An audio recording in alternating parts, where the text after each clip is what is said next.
আসসালামু আলাইকুম, সবাইকে স্বাগতম জানাচ্ছি রুকসানাস রান্নাঘরে। আজকে আপনাদের সাথে শেয়ার করছি বিফ বিরিয়ানি। খুব সহজভাবে রেসিপিটি আপনাদের সাথে শেয়ার করব। এর জন্য আমি গরুর মাংস নিয়ে নিয়েছি। এখানে 1 কেজি গরুর মাংস আছে আর কেটে ধুয়ে পরিষ্কার করে নিয়েছি। আমি রেগুলার কাট করে নিয়েছি হাড় চর্বি সহই। এখন মাংসটা ম্যারিনেট করে নিব। তার জন্য আমি এখানে কিছু মশলা অ্যাড করছি। প্রথমেই দিয়ে দিলাম পেঁয়াজ কুচি। এখানে 1 কাপ মতো পেঁয়াজ কুচি দিয়ে নিয়েছি। আর দিয়ে দিব 1 চামচ আদা বাটা, 1 চামচ জিরা বাটা, 1 চামচ রসুন বাটা, স্বাদ মতো লবণ। পরিমাণ মতো লবণ দিয়ে নিচ্ছি, লাগলে পরে আবার চেক করে দেওয়া যাবে। আর দিয়ে দিচ্ছি চা চামচের 1 চামচ শুকনো মরিচের গুঁড়ো আর 2টা তেজপাতা আমি একটু ছিঁড়ে দিচ্ছি, ফ্লেভারটা বের হবে তাহলে ভালো মতো। এখন দিয়ে দিচ্ছি 4 টুকরো দারচিনি, 3-4টা লবঙ্গ এবং কিছুটা গোলমরিচ। আর দিয়ে দিচ্ছি এলাচ, 4-5টা এলাচ আমি থেতো করে দিয়েছি এবং কয়েকটা কাঁচা মরিচ আমি একটু ভেঙে দিচ্ছি, এতে করে ভালো মতো ঝালটা বের হবে। এখন দিচ্ছি 1 কাপ টক দই। আমি এই কাপের 1 কাপ টক দই দিয়েছি। আর দিচ্ছি রেগুলার খাবার তেল, সয়াবিন তেল। এখন মশলার সাথে ভালো করে মাংসটা আমি মাখিয়ে নিব। আর দিচ্ছি ধনিয়ার গুঁড়ো। মাংসের সাথে ভালো করে মশলা মেখে নিতে হবে। আমি খুব ভালোভাবে মাংসের সাথে মশলাগুলো মেখে নিচ্ছি। এই পর্যায়ে দিয়ে দিচ্ছি বিরিয়ানি মশলা।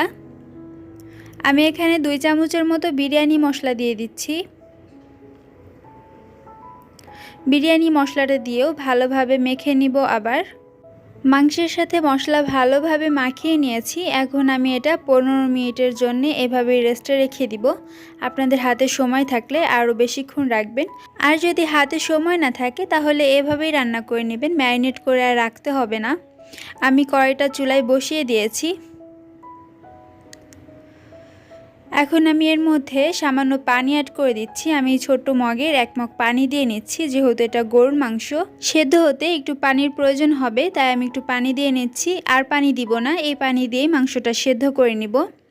এখন আমি 10 মিনিটের জন্য ঢাকনা দিয়ে ঢেকে রাখছি। চুলার আঁচটা মিডিয়ামে রেখে রান্না করে নিব। এরই মাঝে কয়েকবার ঢাকনা তুলে নেড়েচেড়ে দিতে হবে, যাতে নিচে পুড়ে না যায়। আমি ঢাকনাটা তুলে একটু নেড়েচেড়ে দিচ্ছি। আর দেখুন মাংস থেকে আরও কিছুটা পানি বের হয়েছে। এই পানিটা দিয়ে মাংসটা ভালোভাবে সেদ্ধ করে নেব। আবারও ঢাকনা দিয়ে ঢেকে রাখছি যতক্ষণ না মাংসটা ভালোভাবে সেদ্ধ হয়ে যাচ্ছে। দেখুন আমি মাংসটা ভালোভাবে রান্না করে নিয়েছি এবং মাংসগুলো খুব ভালোভাবে সেদ্ধ হয়ে গেছে। আমি অফ স্ক্রিনেই চেক করে নিয়েছি, মাংসগুলো খুব সুন্দর সেদ্ধ হয়েছে। এই পর্যায়ে সামান্য চিনি দিয়ে দিচ্ছি। এখন নেড়েচেড়ে চিনিটা মাংসের সাথে ভালোভাবে মিশিয়ে দিচ্ছি। আর দেখুন মাংস থেকে বেশ তেল বের হয়েছে। এই পর্যায়ে বুঝে নিতে হবে মাংসটা ভালোভাবে রান্না হয়ে গেছে। আমি এখন ঢাকনা দিয়ে আবারও কিছুক্ষণ দমে রেখে দিচ্ছি। আর এদিকে আমরা চালটা রেডি করে নিব বিরিয়ানি রান্না করার জন্যে। এখানে আমি চিনি গুঁড়া পোলার চালটা নিয়েছি, আপনারা চাইলে বাসমতি চাল দিয়েও রান্নাটা করতে পারবেন। চালগুলো ভালোভাবে কয়েকবার ধুয়ে নিব। চালগুলো ভালোভাবে কয়েকবার ধুয়ে নিলে বিরিয়ানি খুব সুন্দর ঝরঝরে হবে। এখন একটা হাঁড়ি নিয়ে নিয়েছি, এর মধ্যে দিয়ে দিচ্ছি 1 চামচ ঘি। তবে আপনারা চাইলে সাদা তেল দিয়েও রান্নাটা করতে পারবেন। তবে ঘি দিয়ে চাল ভাজলে চাল থেকে খুব সুন্দর একটা স্মেল বের হবে আর বিরিয়ানিটা খেতেও খুব ভালো লাগবে।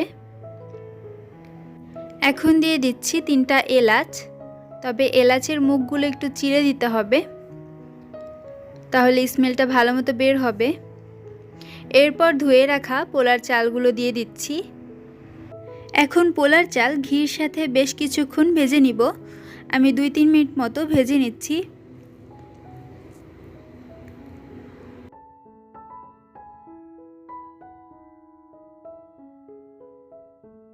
চালটা ভালোভাবে ভেজে নিয়েছি। এই পর্যায়ে আমি এর মধ্যে গরম পানি অ্যাড করছি। অবশ্যই এই পর্যায়ে গরম পানি দিতে হবে। আর এখানে আমি 2 কাপ পরিমাণ মতো চাল নিয়েছি, তার জন্যে 4 কাপ পরিমাণে গরম পানি নিয়েছি। মানে যতটুকু চাল নেবেন তার থেকে দ্বিগুণ গরম পানি নিতে হবে। অনেক সময় চাল আগে থেকে ভিজিয়ে রাখা হয়, সেক্ষেত্রে পানি একটু কম লাগতে পারে। এখন দিয়ে দিচ্ছি কাঁচামরিচ। মরিচগুলো মাঝখান থেকে একটু ভেঙে দিয়েছি, তাহলে ঝালটা ভালো মতো বের হবে। এই পর্যায়ে সামান্য চিনি দিয়ে দিচ্ছি আর সামান্য লবণ দিয়ে দিচ্ছি। এরপর সব কিছু ভালোভাবে একটু নেড়েচেড়ে মিশিয়ে দিব।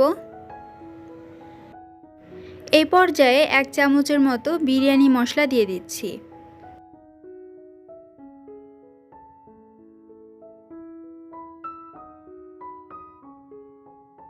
এই পর্যায়ে বেশ অনেকটা গুঁড়া দুধ দিয়ে দিচ্ছি। ভালোভাবে মিশিয়ে নিব। আর দিয়ে দিচ্ছি গোলমরিচের গুঁড়া। এই পর্যায়ে চুলার আঁচটা মিডিয়ামে রেখে ঢাকনা দিয়ে ঢেকে 10 মিনিটের জন্য রান্না করে নিব। এবং প্রায় 10 মিনিট রান্না করার পর চালের পানিটা প্রায়ই শুকিয়ে গেছে। এই পর্যায়ে রান্না করে রাখা মাংসটা দিয়ে দিচ্ছি। আর দেখুন মাংসের ঝোলটাও বেশ গাঢ় হয়ে গিয়েছে। বিরিয়ানির মাংস এমন ভুনাই হতে হবে, মাংসে কিন্তু ঝোল থাকা যাবে না। এখন আমি মাংস আর চালগুলো ভালোভাবে একটু মিশিয়ে দিব। নিচের চালগুলো উপরে এনে দিচ্ছি আর উপরের চালগুলো নিচে দিয়ে দিব, তাহলে সম্পূর্ণটাই ভালোভাবে সেদ্ধ হয়ে যাবে। এই পর্যায়ে চুলার আঁচটা কিন্তু একদম লোতে আছে আর আমি ভালো মতো সব কিছু মিশিয়ে নিয়েছি। এখন এর মধ্যে দিয়ে দিচ্ছি গুঁড়া দুধ। আপনারা চাইলে এখানে মাও দিতে পারেন। গুঁড়া দুধ দিয়ে আমি এটা ঢেকে আরও কিছুক্ষণ রান্না করে নিব, যতক্ষণ না পর্যন্ত চালটা ভালো মতো সেদ্ধ হয়ে যাচ্ছে। তারপর আমি আপনাদেরকে পরিবেশন করে দেখাচ্ছি। খুব সহজেই তৈরি হয়ে গেল মজাদার বিফ বিরিয়ানি। আশা করছি এইভাবে বাসায় আপনারাও তৈরি করলে আপনাদের কাছেও রেসিপিটা খুব ভালো লাগবে।